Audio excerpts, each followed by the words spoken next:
An earthquake rattled parts of Alaska, and for a time there were serious concerns about the possibility of a dangerous wall of water. Tell you folks, I was living in Alaska when I felt my first earthquake. It's something, Mccall, you will never get used to. Talk about that a little bit more in just a few minutes. But about 1 o'clock our time, 5 o'clock our time, that's when it hit Alaska. Yeah, that's right, James. At 7.5 magnitude quake shook the Aleutian Islands off the coast of Alaska. The epicenter itself was only about 25 miles down, and that prompted a tsunami warning. Take a listen.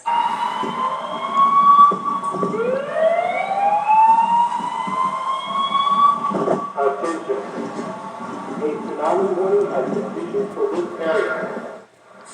Now, it's not uncommon for a tsunami warning to be issued in this part of the world, as earthquakes tend to happen a lot there, but I can't imagine hearing that in person. James, tell us more about your experience with earthquakes and tsunami warnings. Yeah, I'd never heard that sort of siren in Anchorage where I lived, but I can tell you we would see that sort of video from what's called the Aleutian Chain. Keep in mind, the Aleutian Chain is about 1,200 miles long.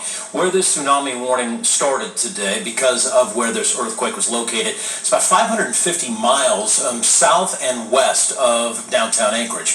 Keep in mind, that's a long flight by plane. You can't get there by car because there is water in between these islands. But I can tell you that first time I felt an earthquake, I didn't know what was happening. Next thing you know, the family pet took off to the bedroom. Walls were shaking. Things were clanking in the kitchen, and I will never forget that feeling. But again, that tsunami warning, and people that live out in the Aleutians, live along the coast, very big concerns when it comes to that wall of water. So you never get used to it. I don't care how many times that you feel an earthquake, you never get used to it because there is no warning. That's what's so scary. And they're still dealing with a tsunami advisory right now, and that's because of all of the aftershocks. So it remains in effect until further notice as those aftershocks continue.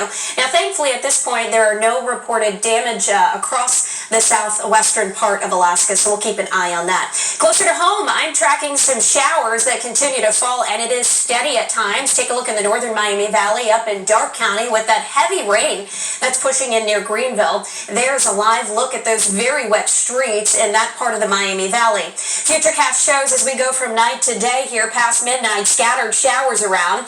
As we get closer to daybreak, those showers still hit or miss as you head out the door. Now, through the day, we keep the cloudy skies, but as we move back into tomorrow evening, another batch of showers are expected to push in. So as you head out the door in the morning, grab the umbrella, a light jacket, as well as temperatures will be sitting in the 40s to start.